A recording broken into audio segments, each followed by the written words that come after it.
Do you ever find yourself procrastinating? Oh my God, I do it all the time. Suddenly I find cleaning out the fridge really interesting, or perhaps suddenly I decide the dog needs a walk, or I don't know, I need to rearrange my child's sock drawer. And it's usually when I need to do something really important. You know, it could be doing my tax, doing a difficult job at work. Suddenly, the urge to clean or do something else is overwhelming. I like to call it procrastinating or procrastinating, which is like awesome sometimes. If you're like me, what if I told you that your procrastination habit could be costing you hundreds, thousands, or even tens of thousands of dollars? Yeah, it's a lot.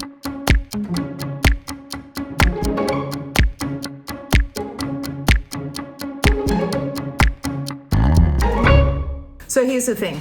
I've got my to-do list. It's got all the usual stuff on it, which is like groceries, go to Bunnings, take the dog to the vet, take my daughter to get her head lice treated. I know you're jealous about that one. Thank you. Welcome to my elegant life.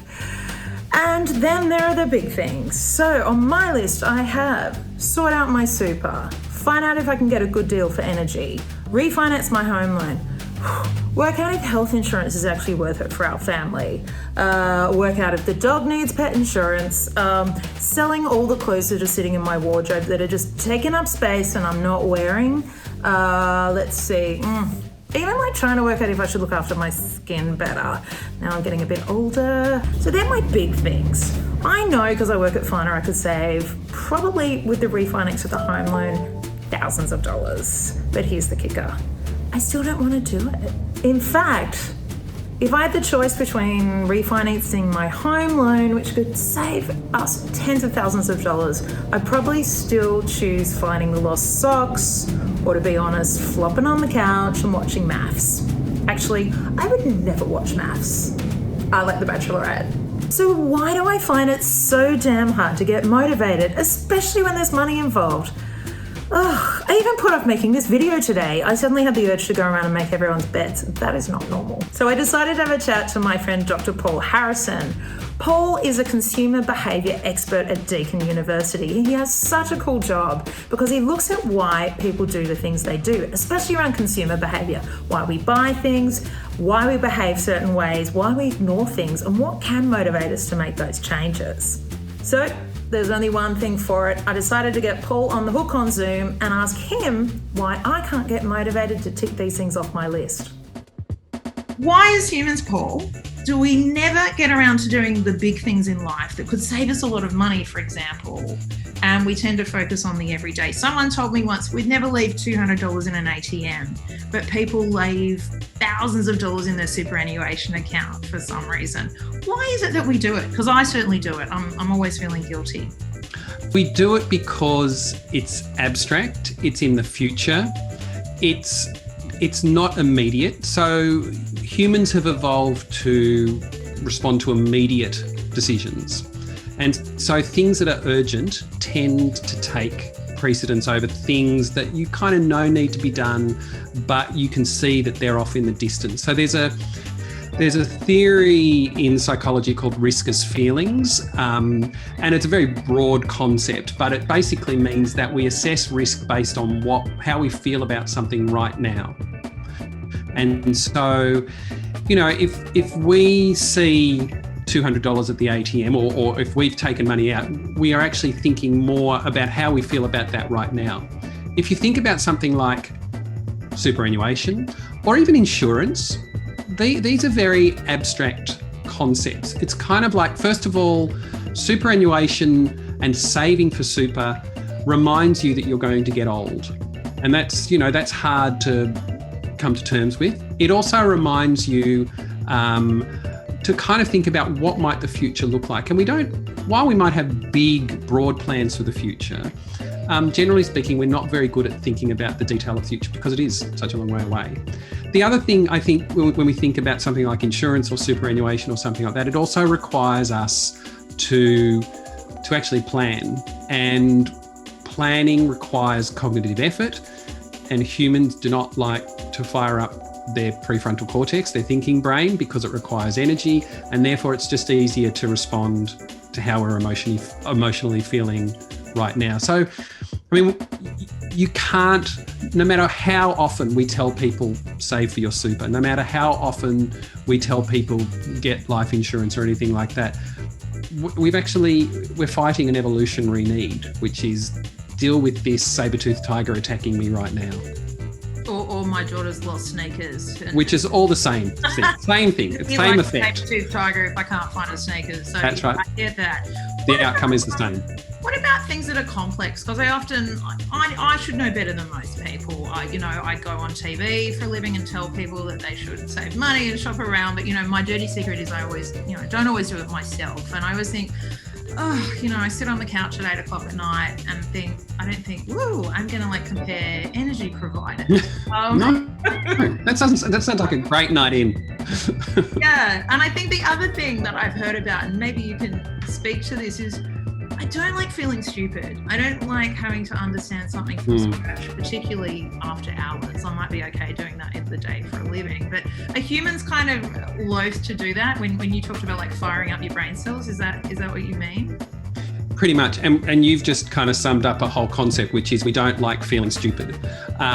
So, we have this ego, we've evolved this ego to protect us. And so we generally don't want to challenge ourselves. Again, it requires effort and energy for us to challenge ourselves. So for the most part, we'll do what we keep doing. People may be aware of a bias called the confirmation bias, as we'll look for information that currently fits in with our own thinking or that fits in with our own thinking. We will get knowledge and get information from sources that we are familiar with, again, because we've kind of built up a sense of trust.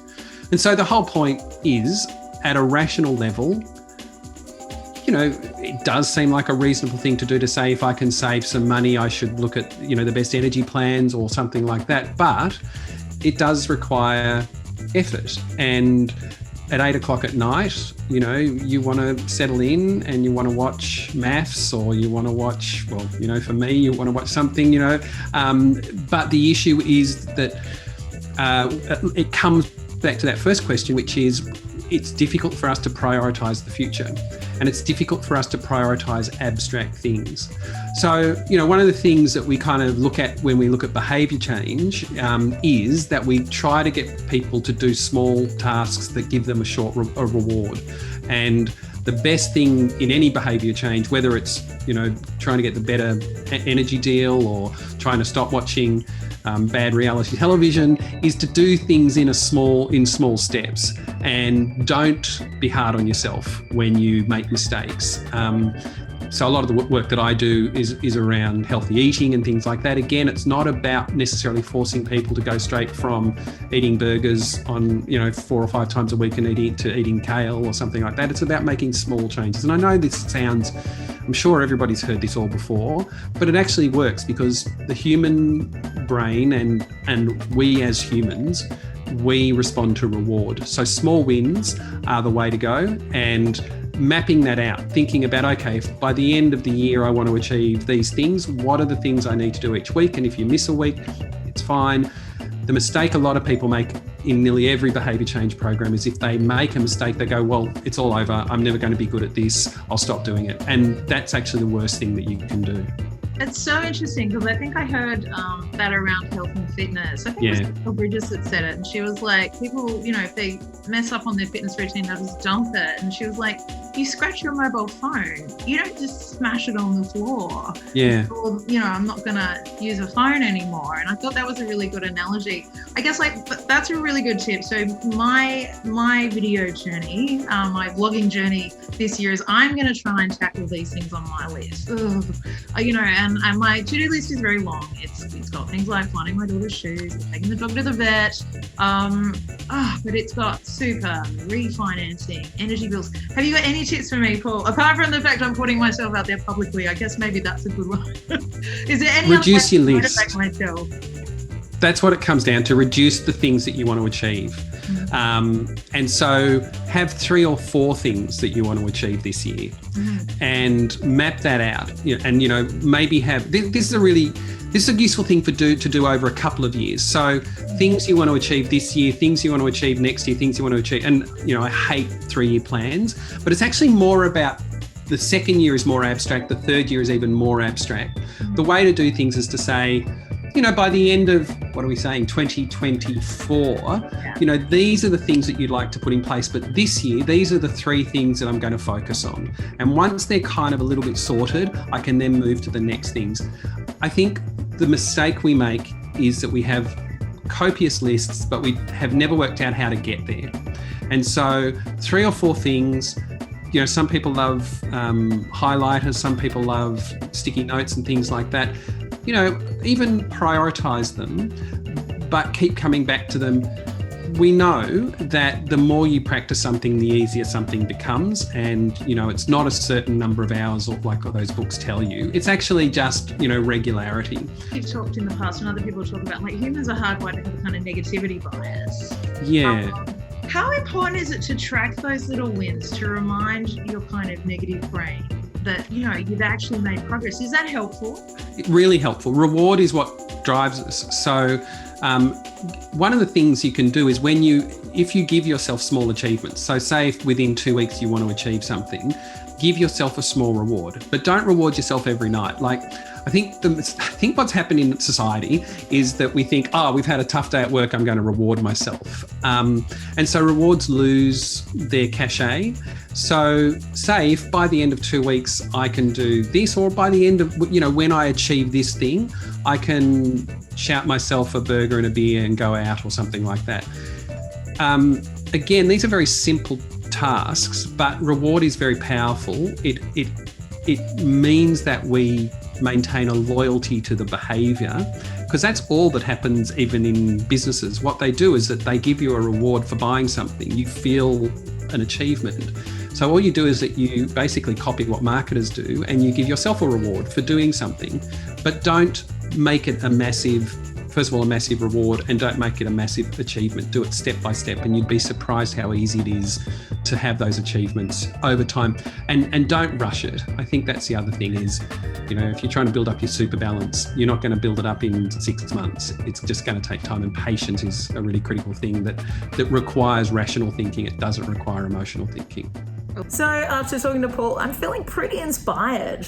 I'm also going to try not and do everything at once, which is another famous move by me. When I decided I wanted to get fit and tried to run 10K and ended up at the physio, probably after about 1K. So I'm going to take his advice. I'm also going to log everything here and on paper to show how much pain these activities are going to cause versus how much gain, just so my mind doesn't trick me into heading straight back to the couch and watching Maths or The Bachelorette instead. So, do you want to join me? If you do, I would love it. You can help keep me honest, and maybe you can solve a few of your own problems along the way via me. If you do, you can like this video, you can subscribe to the Finder AU channel, and if you've got something on your to-do list that, is really bugging you, leave me a comment and maybe we can get to that too. Because this year is the year we're going to grab our pens and tick off our collective to-do list together. I'll see you next time.